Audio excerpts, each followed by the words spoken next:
Magandang hapon po sa lahat. Tayo nagbabalik ulit dito sa ating munting channel. Ayan, para mapag-usapan ulit ang coins kung magkano na ang kanyang presyo. Ayan, sa ating online selling. Ayan. Nagsisharing tayo ng mga presyo ng ating mga coins kung magkano na ang kanilang mga bintahan po. Ayan, para malaman nyo po. At magandang hapon po sa lahat. Ang pag-usapan natin barya guys.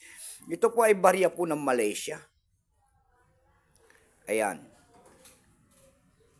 20 cent po, year 2011. Ayan, pera po ng Nagara, Malaysia. Ayan, yan po ay barya po. Baka mayroon kayo niyan, bultuhan po ang ating bili sa mga ganito mga world coins at hindi pa po yung kamahalan. Ayan. Ayan, tignan natin ang kanyang presyo. Pero bago yan, magpapasalamat muna ako sa ating mga tagapagsubaybay at tumatangkilik dito sa ating YouTube channel. Thank you so much sa inyong lahat, lalo-lalo na ang aking mga subscriber dyan. Ayan, God bless po sa inyong lahat at magandang hapon. Maraming salamat din po sa tumatangkilik doon sa aking FB page. Lahat po na nakapalo sa akin sa aking FB page. Ayan, thank you so much sa inyong lahat. Mabuhay po kayo in God bless at magandang hapon din. Yun naman po hindi pa po nakapag-subscribe dito sa ating munting channel. Anyayaan ko lang sana at malaking bagay na ho yan sa amin tulad ng mga YouTuber natin. Ayan. Ayan ang inyong mga presensya tulad ng pagpindot ng ating subscribe button, like and share para ma-update ko naman kayo sa mga bago ko pang ilalabas na video.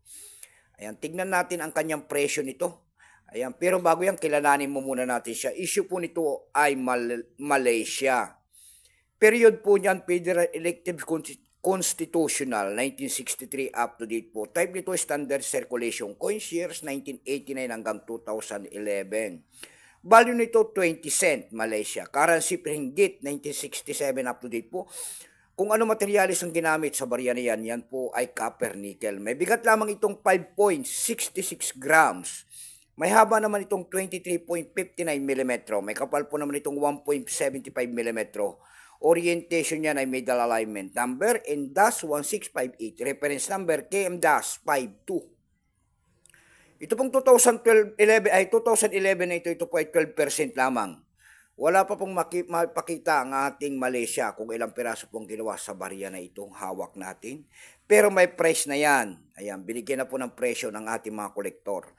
Yung kanyang extra pen po kung tawagin nila ay nagkakahalaga na po ng 11 pesos. Yung kanyang almost uncirculated po ay 28 pesos. Dako naman tayo sa kanyang presyo.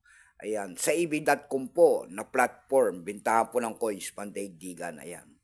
Sa EB.com po, nagtingin-tingin tayo ng presyo nito at nakakita naman tayo doon nagbebenta nito ng $6.32. Nasundan po yan ng $5.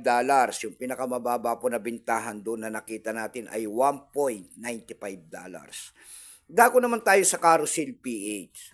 Sa Carousel PH naman po, mayroon tayo nakita nagbebenta nito ng 322 pesos.